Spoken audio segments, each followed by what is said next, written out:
Itu skill bukan kaleng-kaleng bro, sebab ini internasional kelasnya ya. Sokong bapaknya, disokong sekolahnya, kemudian disokong pemerintahannya.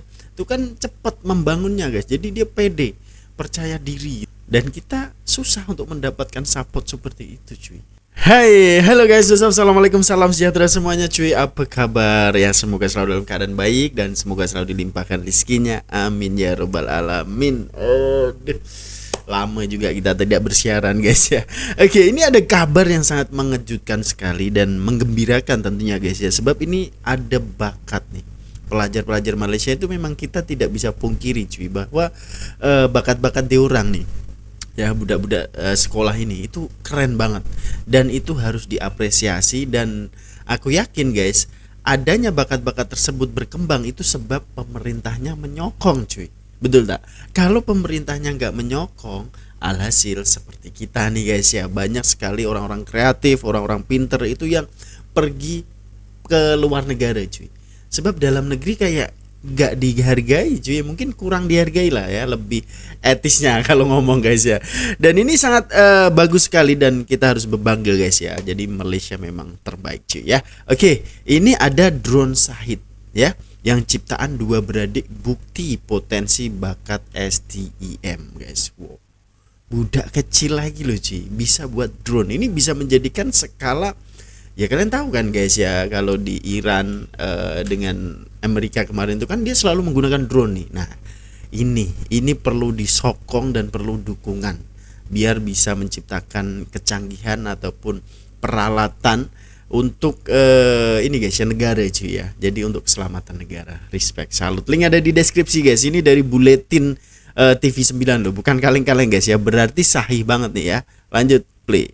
Minat mendalam terhadap teknologi penerbangan mendorong dua beradik ini yang juga pelajar sekolah menengah di Kedah menghasilkan sebuah drone rekaan sendiri yang diilhamkan daripada reka bentuk drone Shahid, iaitu drone seri pesawat tanpa pemandu. Dan lebih membanggakan, ciptaan Aidil Hamdi dan Adam Hamdi itu berjaya diterbangkan pada percubaan pertama. Laporannya dalam segmen Potret Inspirasi. Guys, ini cubaan pertama langsung bisa terbang cuy. Berarti bener-bener keren banget dong. Dan ini di Kedah loh cuy ya, bukan di Kuala Lumpur. Jadi menurut aku guys ya, untuk kesekolahan walaupun di daerah ataupun di bandar itu tetap bagus semua guys ya. Bukan seperti di kita cuy, kalau di bandar itu memang semua fasilitas dapat, tapi yang di pelosok cuy ya kalian tahu lah ya seperti apa ya. Keren banget cuy. Kejayaan dua pelajar tingkatan 2 dan 4 SMK Datuk Syed Omar Alustar itu turut didorong bapa mereka yang menjadi pencetus idea pembangunan drone berkenaan. Saya berbicara dengan kepada Aidil, apa kata kita R&D untuk buat drone inspirasi daripada Shahid Iran, drone kamikaze. Okey, dia try buat, dia transferkan ilmu daripada RC-Jet yang dia dapat daripada kelab UAV SMK Datuk Syed Omar tu. Dia try buat dalam beberapa hari, dia try buat sendiri. Dan dia berbicara dengan dia minta tolong saya lah, apa yang tak cukup saya akan support lah. Bagi memastikan drone itu berfungsi dengan baik, mereka memilih dan memasang sendiri setiap komponen mengikut spesifikasi yang diperlukan. Metal saya pakai dua. Belum tu boleh semua barang-barang saya dah beli ni saya boleh dapat kat Shopee. Dan saya pakai brushless motor 2450 kV. Saya pakai EXC 40A servo 2 dan saya pakai propeller 6/4. So saya pakai receiver flysky. Nak siapkan berapa lama? Nak siapkan around 4 jam kalau saya buat. Terus itu Shahid ni. Mana saya buat ialah melakarkan dia punya bentuk sayap yang agak besar, and then saya akan potong ikut bentuk yang saya lakar, dan saya juga ambil botol dan pasang bagi dia punya frame tu ada. Dan kemudian adik saya tinggal hanya masukkan komponen dan bagi dia punya elevator berfungsi. So saya bekerjasama bagi pembentuk, adik saya bagi mekanikal. Saya haraplah dengan kejayaan mereka, kemudian kejayaan yang sebelum ni, Khawarizmi, Aidil dan Adam ni, mereka ni akan mencetuskan kepada lebih banyak lagi pelajar-pelajar Syed Omar yang akan berminat melahirkan idea-idea baru dalam bidang STEM, terutamanya drone, RC jet, ataupun aerobotik, makrobotik, macam itulah. Dalam pada itu, pengurus pasukan yang juga guru penasihat Kelab RC Jet sekolah berkenaan, Nur Hasriza Ghazali berkata, pasukannya konsisten mencipta kejayaan dalam pelbagai pertandingan STEM hasil kerjasama, komitmen tinggi serta amalan berkongsi pengetahuan ilmu dalam kalangan ahli kelab. Guys, lihat guys ya, ini masih budak-budak lagi loh cuy ya, dan itu sudah apa ya guys ya, cerdas, mempunyai minat yang dalam guys ya. Ya kita tahu cuy bahwa ini terinspirasi daripada drone Shahid yang di Iran itu guys ya, dan ternyata bisa dibikin nih, dan orang tuanya juga support guys. Gila bro, adik beradik loh cuy, ini bisa menjadikan salah satu perkembangan zaman itu bisa ada di genggaman cuy ya, sebab mereka ini mempunyai minat untuk future ya, untuk masa hadapan guys. Dan ini bukan hanya ini doang cuy, banyak sekali ya pelajar-pelajar Malaysia ini yang memang benar-benar bisa menciptakan sesuatu, bahkan banyak sekali benda-benda yang di luar nalar kita itu diciptakan di Malaysia gitu loh guys ya. Itu respect banget, dan ini gurunya juga nyokong ya, pemerintah juga nyokong, dan berita nasional ataupun media juga nyokong guys. Jadi timbul apa ya, timbul kepercayaan diri lah, maksudnya itu pede ya, percaya diri dan merasa akan belajar lagi guys. Tapi kalau tidak disupport pasti kita down dong ya. Oh kita udah buat gini-gini tapi tidak ada support. Nah ini media-media juga menyupport guys, jadi respect, salut guys ya. Dan ini tidak halnya juga di Moto3 kemarin cuy, itu memang aku respect banget guys ya. Di saat pelomba ini di belakang tiba-tiba mempunyai strategik dan bisa langsung menjadi juara, itu gila bro, serius. Moto3 loh guys ya, jadi sempurna banget nih Hakim Dennis ini guys ya. Dan ini ada yang membedah sains di sebalik kemenangan sempurna Moto3 Hakim Dennis. Ini kemarin kita sudah lihat membedah sains ya, yang dimana itu Kirin itu ternyata ada taktiknya gitu loh guys. Dan kita akan sama-sama lihat videonya, video daripada Ajar. Ini bagus banget channel beliau sebab dia memberikan teori lah guys ya, teori gimana caranya, dan banyak lagi guys. Link ada di deskripsi cuy. Tak perlu beli masa lagi, kita gaskan lagi guys. Play. Ini Malaysia dibanggakan dengan satu kemenangan bersejarah oleh pelumba muda negara Hakim Dennis. Masih pada muda lagi loh. Perlumbaan Moto3 di Grand Prix Czech. Walaupun bermula dari petak ke-14, tapi dengan kecekalan dan skill yang sangat menakjubkan sehingga pengulas antarabangsa pun kagum, sampai mereka sebut Hakim Danish mencatat masa kesempurnaan. Moto Hakim Danish si rookie tak dapat dikejar pada pusingan akhir perlawanan, dan hasilnya adalah kemenangan sulung beliau di Moto3 dan merupakan kemenangan pertama Malaysia setelah kemarau 10 tahun kemarau. Tahniah, inilah inspirasi terhebat semua anak-anak muda peminat pemotoran. Umur 18 tahun dah dapat juara peringkat antarabangsa babe. Inilah yang korang anak muda atas jalan tu patut jadikan teladan, bukannya korang pergi wikang, terbungkang, tekangkang. Atas LPT 2 menda tak dapat. Bang nak tidur bukan atas motor tengah jalan bang. Tak, aku nak jadi sumber pahala pada orang lain di atas highway ni. Cuma pahala apa? Dosa lagi ada lah. Bahaya guys. Hadis Nabi kata mengalihkan halangan dari jalanan sebahagian dari iman. Tak betul engkau ni. Dalam channel Ajar macam biasa, di samping kita nak raikanlah kehebatan tokoh-tokoh sukan kita nak belajar jugalah apa agaknya penjelasan sains di sebalik kehebatan mereka. Benda menarik pertama yang kita boleh analisa adalah profil ataupun apa jenis tubuh pelumba-pelumba motor yang paling top dunia. Kalau dalam video lumba basikal yang lepas kita terangkan bahawa sebenarnya pelumba basikal yang tubuh besar lagi berkebolehan secara umum berbanding dengan pelumba basikal yang tubuh kecil. Itulah sebab punya banyak pelumba basikal yang badan diorang besar-besar tapi sangat berbeza dengan pelumba motor. Rata-rata ataupun majoriti pelumba motor kita boleh kata adalah pelumba yang kurus tapi berotot lah.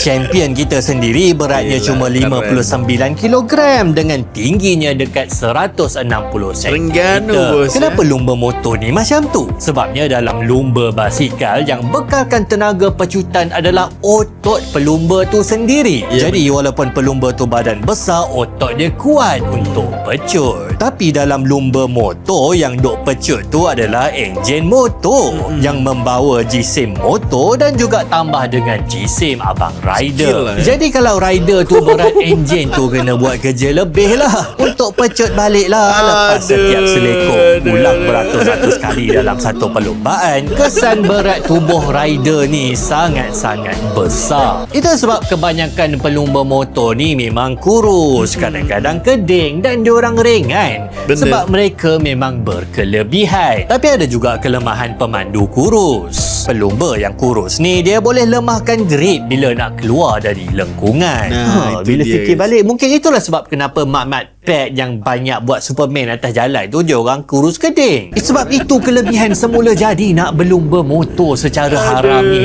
Aku rasa dia orang ni tak ada duit nak beli makan. Duit dah habis dekat tune motor. Faktor-faktor saintifik lain yang mempengaruhi perlumbaan motor adalah yang macam kita biasa dengar lah. Kena kurangkan rintangan angin. Rintangan yang punya besar bila hang pergi punya laju atas track tu adalah rintangan udara. Pelumba yang paling pandai ambil trajektori yang paling optimum supaya masa mengambil selekor paling pendek dengan yang paling sikit kelajuan hilang dan yang paling cepat boleh pecut balik. Diulang beratus-ratus kali perlumbaan, pelumba inilah yang paling berkebolehan lah. Tapi ada satu benda unik pasal perlumbaan motor ni yang sains dia masih membingungkan sampai sekarang. Dia adalah kenderaan dua tayar yang bergerak. Itulah yang beningnya. Sampai sekarang orang tak tahu macam mana sebenarnya kenderaan dua tayar ni boleh bergerak. Boleh membelok memotong selekor. Kita dah hantar prop beratus ribu kilometer jauh daripada kita, tapi kita masih tak faham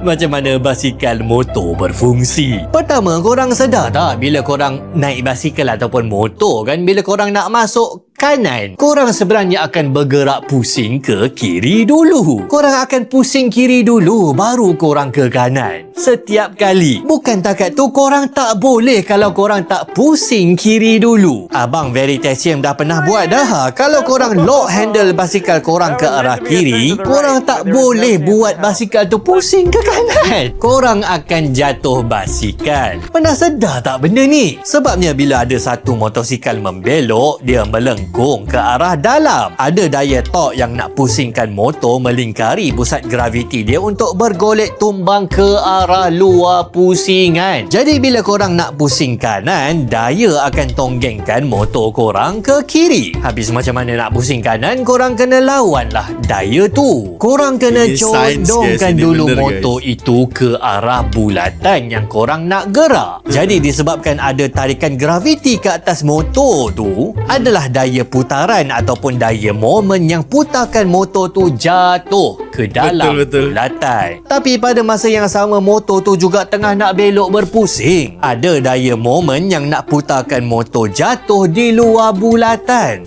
Jadi ada dua daya bertentangan, dua daya ni pun bergaduh lah sesama sendiri. Kalau dua-dua daya ni sama kuat, motor tu jadi stabil dan boleh belok pusing dengan selamat. Kalau motor tu dia condong sangat, dia jatuh ke dalam. Kalau pusingan motor tu laju sangat, dia tetap pusing jatuh ke luar. Jadinya bila korang belok atau ambil selekoh di atas motor ataupun basikal, inilah yang berlaku. Kalau korang daripada tegak laju tiba-tiba nak masuk kanan, motor tu akan campak korang bergolek ke kiri. Jadinya korang ke kiri dulu. Dan motor korang daripada tegak akan berada pada posisi tak stabil. Motor korang akan ditolak condong ke arah kanan. Bila motor korang dah condong ke kanan, lepas tu barulah korang tukar arah ke kanan guna handle. Sekarang motor tu lagi stabil, lagi natural nak masuk kanan. Cerita dia inilah yang kita buat setiap kali kita nak masuk selekor ataupun membelok bila kita naik basikal ataupun motor.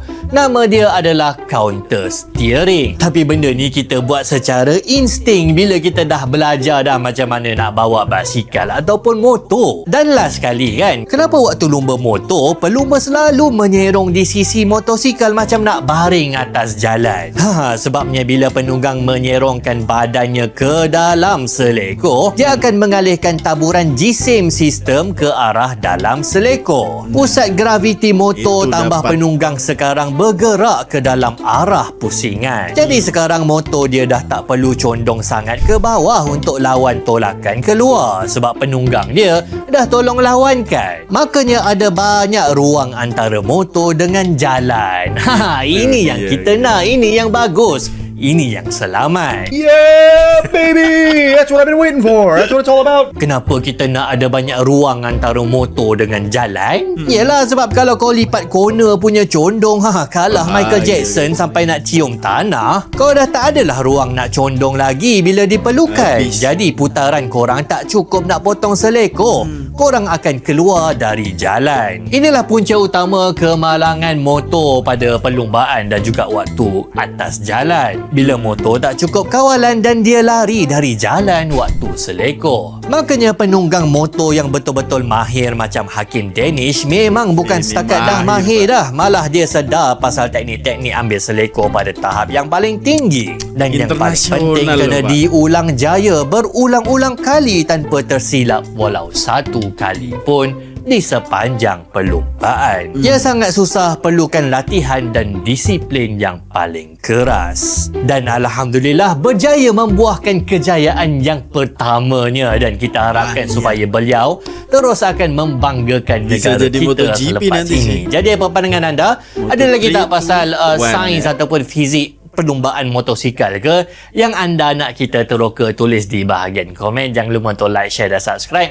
Minta maaf lama tak buat video sebab saya tak berapa nak sihat sepenuhnya lagi. Video Semoga ni pun cepat sihat. masih belum 100% lagi lah. Okey. Tapi kalau anda menyokong saluran ajar dan nak membantu kami untuk terus menghasilkan video-video yang baik, insya-Allah yang bermanfaat, yang berilmu, boleh tekan pada butang-butang yang sepatutnya lah, Subscribe, guys. butang like, share Link dan ada di subscribe. deskripsi, cuy. Dan anda boleh pertimbangkan untuk menjadi ajarian, tekan pada butang join. Kita jumpa lagi insya-Allah. Assalamualaikum. Waalaikumsalam guys ya. Kita udah belajar di sini guys ya. Setidaknya itu sedikit banyak kita udah belajar ya gimana gravitinya, cara selekohnya kita melawan graviti selekoh itu tersebut seperti apa, dan ternyata banyak tekniknya guys ya.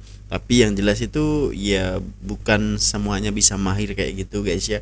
Tapi at least kita mengetahui nih seperti apa ya. Dan banyak nih teman-teman ataupun adik-adik nih yang remaja-remaja nih yang di jalan raya ya, itu bahaya banget, jangan ditiru guys ya. Apalagi baring di atas moto ya, semua itu kadang enjoy sih dia orang ini, tapi at least tuh membahayakan diri kalian gitu ya, dan juga membahayakan pengendara lain. Jadi jangan ditiru ya. Kalaupun Anda pengen, kalian bisa langsung nih masuk ke go-kart ke ya untuk permulaan, dan kemudian ya lumba-lumba di litar ya, kursus-kursus itu kan lebih, kalau kalian mempunyai skill nah boleh masuk tuh kursus kayak Hakim Danish ini kan baru berusia berapa tahun aja udah keren banget dan bisa menjuarai cuy dari posisi belakang, tiba-tiba finishnya di hadapan. Itu keren banget tuh. Itu skill bukan kaleng-kaleng bro, sebab ini internasional kelasnya ya. Nanti Moto3, kemudian naik Moto2, dan akhirnya MotoGP guys. Semoga aja, respect banget ya. Dan ya kemarin kan ada Hafiz Syarin cuy ya, dan Hafiz Syarin sekarang ini udah pindah ke Superbike guys ya. Nah itu pun menjuarai juga cuy. Gila bro, itu keren banget ya, ikut JDT tim ya, Johor ya. Dan itu wow, luar biasa guys, Ducati guys ya. Dan kita belum mempunyai sih sebenarnya aja ya, untuk pelumba ya. Kita Moto3 ada guys ya, tapi untuk sampai ke MotoGP itu belum ada sampai ke detik ini. Semoga aja bisa lah guys ya. Malaysia ini memang bener ya, dari awal itu disokong nih oleh contoh tadi budak sekolah tadi, disokong bapaknya, disokong sekolahnya, kemudian disokong pemerintahannya. Itu kan cepat membangunnya guys, jadi dia pede, percaya diri gitu loh ya. Kayak Hakim Danish itu kalau tanpa sokongan itu pasti nggak akan bisa masuk gitu loh, dan kita susah untuk mendapatkan support seperti itu cuy. Jadi tanialah kalian kalau mempunyai bakat nih, kembangkan. Malaysia itu apa ya guys ya, terbuka luas lah ya untuk bakat-bakat yang benar-benar bisa mencapai internasional itu guys ya. Jadi menurut kalian seperti apa cuy? Tinggalkan komentar terbaik Anda ya. Semoga kita mendapatkan wawasan yang baru dengan adanya video daripada Ajar ini. Link ada di deskripsi guys ya. Jumpa di video hadapan, komen yang positif aja. Assalamualaikum warahmatullahi wabarakatuh. Bye bye.